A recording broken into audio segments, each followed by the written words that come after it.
तो गाइस आप सभी को फिर से एक बार एक नए वीडियो में स्वागत है। तो गाइस आज की इस वीडियो में हम लोग प्रश्नावली 12.2 का प्रश्न संख्या 8 का हल करेंगे। तो देखिए इस प्रश्न संख्या 8 में क्या दिया गया है। एक गोलाकार कांच के बर्तन की एक बेलन के आकार की गर्दन है। तो गाइस ठीक इसी प्रकार का है। ठीक एक बेलनाकार गर्दन है और गाइस नीचे का जो हिस्सा है तो वो गोलाकार है। तो इस प्रकार का गाइस एक कांच का बर्तन है जिसकी लंबाई 8 सेंटीमीटर है। तो ये जो बेलन का आकार का गर्दन है तो इसका लंबाई दे रखा है 8 सेंटीमीटर। तो इसमें लिख देते हैं 8 सेंटीमीटर है। फिर देखिए जबकि गोलाकार भाग का व्यास 8.5 सेंटीमीटर। तो गाइस जो बेलन के आकार का गर्दन है तो उसका लंबाई 8 सेंटीमीटर दिया गया है और व्यास दिया गया है 2 सेंटीमीटर। तो यहाँ से यहाँ तक का गाइस जो दूरी है तो वो 2 सेंटीमीटर है। ठीक तो ये दिया गया है और गाइस अगर हमें त्रिज्या निकालना होगा तो क्या हो जाएगा। त्रिज्या होता है गाइस व्यास बटा 2। तो 1 सेंटीमीटर हो जाएगा 2 सेंटीमीटर बटा 2 तो 1 सेंटीमीटर। फिर देखिए ये तो बेलन का आकार का जो गर्दन है तो उसका हो गया। अभी हम लोग देखते हैं ये जो अर्धगोला है तो उसका देखिए व्यास कितना दिया गया है 8.5 सेंटीमीटर। मतलब कि यहाँ से यहाँ तक का जो दूरी है तो वो 8.5 सेंटीमीटर दिया गया है। अगर हमें त्रिज्या निकालना है तो वो हो जाएगा 8.5 बटा 2 सेंटीमीटर। तो ये हो जाएगा गाइस। फिर देखिए एक बच्चे ने ये ज्ञात किया कि इस बर्तन का आयतन 345 सेंटीमीटर क्यूब है। जांच कीजिए कि उस बच्चे का उत्तर सही है या नहीं। और गाइस हमें जो पाई का मान है तो वो 3.14 लेना है। तो गाइस अभी हमें क्या करना है, ये जो ठोस है तो इसका आयतन हमें ज्ञात करना है और गाइस देखना है कि वो इसके बराबर है या नहीं। ठीक तो चलिए गाइस अभी हम लोग इसको हल करते हैं। तो देखिए यहाँ पर सॉल्यूशन लिखते हैं और सबसे पहले गाइस लिखते हैं कि क्या क्या दे रखा है। तो देखिए क्या क्या दिया गया है गाइस। तो सबसे पहले तो बेलन का लंबाई दिया गया है। बेलन लिखते हैं या फिर बेलनाकार भाग भी लिख सकते हैं। तो बेलनाकार भाग की ऊंचाई लिखते हैं ना, लंबाई ऊंचाई सेम। ठीक क्योंकि गैस इसमें ऊंचाई ही रहेगा तो और फिर गैस हमें त्रिज्या से मतलब है तो लंबाई ऊंचाई सेम रहेगा बेलन में। तो ये तो हो गया। तो इसको हम लोग h मान लेते हैं और ये है 8 सेंटीमीटर। फिर बेलनाकार भाग की व्यास व्यास दिया गया है गाइस 8 सॉरी यहाँ पे 2 सेंटीमीटर है। और तो गाइस बेलनाकार भाग की त्रिज्या हो जाएगा। तो गाइस आपको एग्जाम में पूरा लिखना है बेलनाकार भाग की व्यास फिर बेलनाकार भाग की त्रिज्या ऐसा लिखना है 2 सेंटीमीटर बटा 2। तो 1 सेंटीमीटर हो गया। फिर गाइस अभी देखिए हमें ये जो गोलाकार भाग है तो इसका ज्ञात करना है। तो चलिए लिखते हैं गोलाकार भाग की व्यास लिखते हैं पहले फिर गैस त्रिज्या लिखेंगे। तो ये दे रखा है 8.5 सेंटीमीटर। तो त्रिज्या हो जाएगा यहाँ पर इस प्रकार कर देना। और गैस इसमें जो त्रिज्या है तो इसको R1 नाम दे देते हैं और इसको R2। तो ये 8.5 सेंटीमीटर बटा 2। ठीक तो गैस ये त्रिज्या रहेगा गोलाकार भाग के लिए। इतना दूर हो गया है गैस। फिर देखिए आगे हम लोग बढ़ते हैं। तो आगे हमें कुछ नहीं करना बस आयतन निकाल देना है। तो कांच का बर्तन का आयतन लिखते हैं। कांच की बर्तन का आयतन तो ये हमें ज्ञात करना है। तो ये हो जाएगा गाइस बेलनाकार भाग का आयतन या फिर बेलन का आयतन ऐसे भी लिख सकते हैं। बेलनाकार भाग का आयतन और ये प्लस हो जाएगा फिर ये जो अर्धगोलाकार भाग है तो उसका आयतन। तो सॉरी अर्धगोला नहीं है गोलाकार भाग का आयतन हो जाएगा ना। गोलाकार भाग का आयतन हो गया गैस इतना दूर। तो गैस जो बेलन का आयतन होता है तो वो होता है पाई r² h। और यहाँ पर गैस जो बेलन का त्रिज्या है तो इसको हम लोग R1 माने हैं, तो R1 लिख देंगे। और गोलाकार भाग का आयतन गाइस होता है 4/3 पाई R क्यूब, ऐसा होता है। और यहाँ पर गैस जो R है तो उसको हम लोग R2 माने हैं, तो क्या कर देंगे R2 लिख देंगे। हो गया गैस इतना दूर।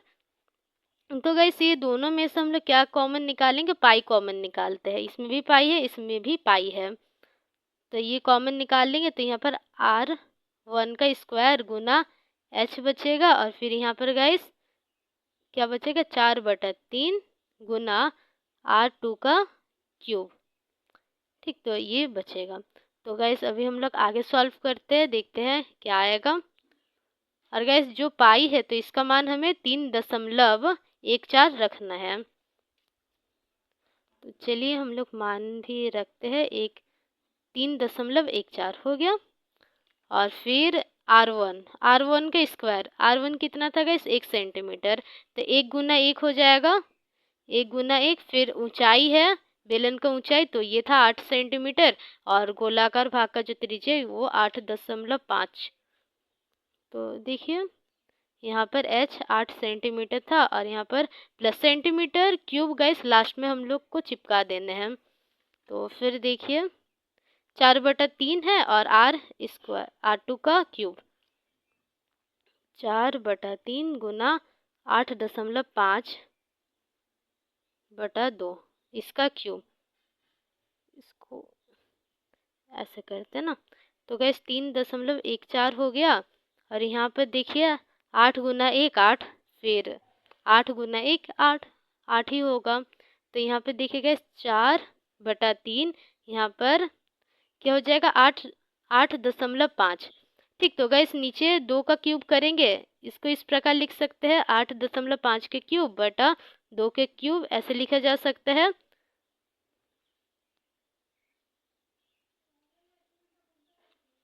4/3, और फिर इसको बाद में लिखते हैं। तो गैस 2 का जो क्यूब होता है तो वो होता है 8। कैसे, देखिए यहाँ पे लिखते हैं 2 गुना 2 गुना 2, तो 2 गुना 2 4, फिर 4 गुना 2 8 हो गया ना, 4 गुना 2 8, तो 8 लिख देंगे नीचे।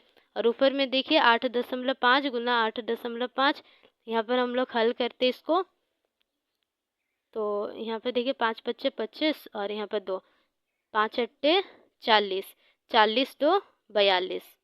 ठीक, यहाँ पर हो गया। फिर नीचे में देखते हैं 8 पच्चे 40, फिर यहाँ पर 4 आया, 8 अट्टे 64, और 64 प्लस 4 68 हो गया। तो 5 2, यहाँ पर 8 4 12 हो गया, फिर 1 फिर 7। तो 2 अंक के बाद गाइस देखिए यहाँ पर नीचे वाला में 1 अंक के बाद दशमलव है, ऊपर में भी 1 अंक के बाद दशमलव है। तो गाइस जो आंसर आएगा उसमें दशमलव कैसे लगाएंगे, 1 2 2 अंक के बाद गाइस दशमलव लगाएंगे। पर गाइस देखिए ये तो 8.5 का होल क्यूब का मतलब क्या होता है, 8.5 गुना 8.5 गुना 8.5, 3 बार गाइस गुना होगा। तो ये 2 का तो आंसर आ गया 72.25, और फिर इसके साथ गुना करेंगे। तो चलिए करते हैं इसके साथ भी गुना। तो 8.5, देखिए 5 पच्चे 25 2, फिर 5 दूने 10, और 12 हो गया, फिर 1, फिर 5 दूने 10, और 1 11, फिर 5 सत्ते 35, 35, और 1 यहाँ का 36। ठीक, तो 36 हो गया। फिर 8 पच्चे 40 4, फिर 8 2 16 हो जाएगा, और 4 20, 2 बचा, फिर 8 2 16, और 16 2 18 हो गया 18, फिर 1 बचा, 8 सत्ते 56 56, और 1 57। तो गाइस इतना आ गया। फिर 6 अट्टे 14 हो जाएगा, यहाँ पर 1, यहाँ पर 7 तिया 7 प्लस 3 10 हो जाएगा 11, और फिर 1 6। और यहाँ पर देखिए कितना अंक के बाद है, 1 2 3, 3 अंक के बाद गैस दशमलव लगाना है। हो गया इतना दूर गैस। फिर देखिए तो इसमें गैस काफ़ी ज़्यादा कैलकुलेशन है। तो गैस अभी हमें कुछ नहीं करना, गुना कर देना बस। तो 4 पच्चे 20 2, फिर 4 दूने 4 दूने गैस 8, 8 और 2 10 हो जाएगा 1, फिर 4 1 4 और 1 5, और फिर 4 चौके 16 1, फिर 4 1 4 और 5 हो जाएगा, फिर 4 गुना 6 24 हो जाएगा, और यहाँ पर बटा में 8 हो जाएगा गैस इतना दूर। सॉरी, बटा में 8 नहीं होगा, 3 गुना 8 था ना, तो 24 हो जाएगा। हो गया इतना दूर। फिर गैस देखिए क्या करेंगे, यहाँ पर 24 एलसीएम चल जाएगा, और ऊपर में 8 गुना 24 हो जाएगा, और प्लस 2456.5 जीरो है, तो गैस पॉइंट के बाद अगर अंतिम में जीरो आ रहा है तो उसको नहीं भी लिखने से चलता है। तो 24 गुना 8 देखते कितना होते हैं, तो यहाँ पर तो गैस 32 हो गया, 4 अट्टे 32 और 3, फिर यहाँ पर 16 और 9 192। तो यहाँ पर 192 प्लस 2456.5 बटा 24 हो गया गैस इतना दूर। तो इसको हम लोग क्या करेंगे, ऐड कर लेते हैं, 2456.5 और फिर 192। तो इस प्रकार का इसे ऐड करना, तो यहाँ पे 5 हो जाएगा, 6 2 8, फिर 5 9 14, और 14 के 1 बचा, तो 4 1 5 और 6,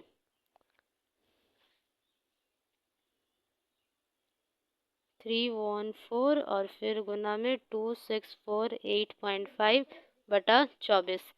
तो गाइस एक काम करते हैं, ये दोनों को गुना कर देते हैं, फिर गाइस भाग कर देंगे 24 से ना।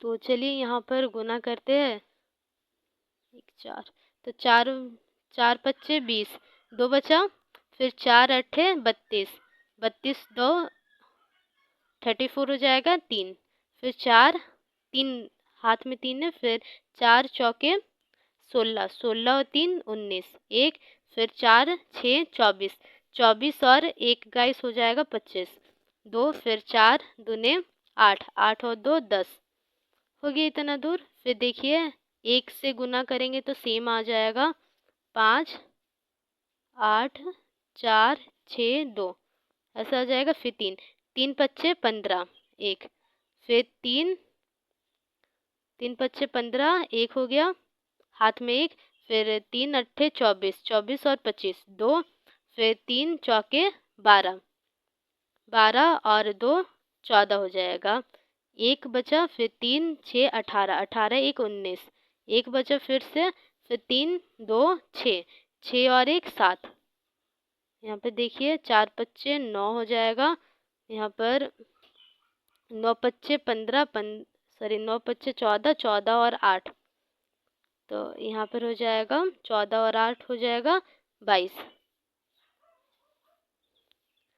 फिर इतना दूर तो हो गया, फिर देखिए 22, यहाँ पर 2 बच गया, तो 5 पच्चे 10, 10 14 16, 16 हो गया, फिर 1, फिर 6 4 10, 10 और 1 11, फिर गैस यहाँ पर 1 बचा, फिर 1, फिर 9 2 11, 11 12 13, 13 हो गया,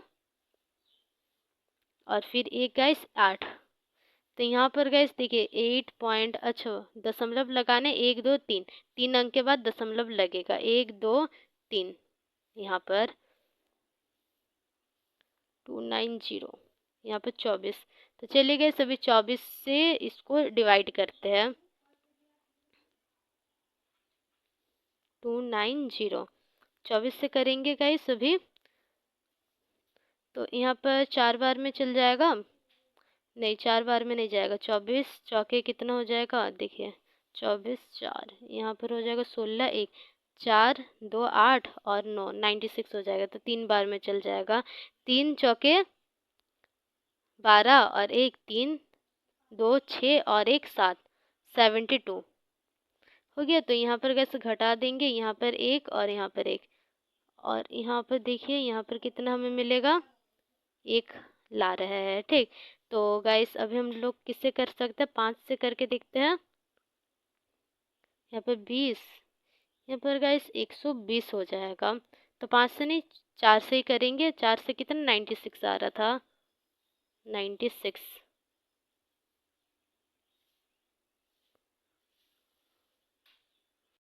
तो देखिए गाइस अभी इतना दूर तो हो गया है। तो यहाँ पर माइनस कर देते हैं। यहाँ पर 11 से जाएगा तो 5 और यहाँ पर 10 हो रहेगा तो 1, 15 हो गया। तो गाइस आगे देखिए क्या करेंगे। यहाँ पर 15 हो गया ना, तो यहाँ पर गाइस एक तो उतरा था, यहाँ पर 6 उतरेगा क्योंकि 15 24 से छोटा है। तो गैस अब देखिए अब इसको कैसे हल करेंगे। 6 बार में करके देखते हैं। 6, तो यहाँ पर 24 और 2, यहाँ पर 6 2 12 और 14 144। तो 6 बार में करते गैस 144 आ गया। फिर देखिए माइनस करेंगे 2 और यहाँ पर 1, 12 बच रहा है और यहाँ पर दशमलव लग जाएगा गाइस और फिर यहाँ पर 2, 122। 122 आया गाइस। तो अभी 122 को हम लोग क्या करेंगे, 24 बच्चे 5 बार में करके देखेंगे तो 120 हो जाएगा या, और यहाँ पर 2 बचेगा तो 2 बचा गाइस। और यहाँ पर देखिए यहाँ पर 9 है तो 9 ले लेंगे। फिर यहाँ पर देखिए गाइस 1, तो एक बार में जाएगा तो 24 रहेगा। ठीक है, और यहाँ पर गाइस 5 और 0। तो यहाँ पर फिर करते हैं कितना बार में जा सकते हैं गाइस, तो 2 बार में करते हैं। 2 बार में कितना हो जाएगा, 2 चौके 8 और 2 दूने 4, 48। ठीक, यहाँ पर 2 बचा। तो गाइस ये रहेगा इसका आंसर 346.512। वैसे सेंटीमीटर में था ना, तो सेंटीमीटर में था तो सेंटीमीटर क्यूब हो जाएगा। ठीक, और इसको गाइस हम लोग किसके बराबर भी लिख सकते हैं, 346.5 सेंटीमीटर क्यूब, क्योंकि 5 के बाद गैस 1 है और जो एक गैस होता है तो वो 5 से छोटा रहता है और 5 से छोटा अगर किसी संख्या के बाद है तो उस संख्या को गैस जितने हैं उतने ही लिख देंगे, वैसा होता है। ठीक है, ऐसे भी लिख सकते हैं या फिर ऐसे भी लिखने से चलेगा। तो गैस इतना दूर तो हो गया। और यहाँ पर देखिए क्या पूछा गया था कि जो बर्तन का आयतन है तो वो 345 सेंटीमीटर क्यूब है, जो कि गैस एक बच्चा क्या कैलकुलेट किया था ऐसे। तो जो गैस बच्चा है तो उसका उत्तर सही नहीं है, तो वो आपको लिख देना है। सही उत्तर क्या है, 346.5 सेंटीमीटर क्यूब है। ठीक, तो वही गैस उतने आपको लिखना है।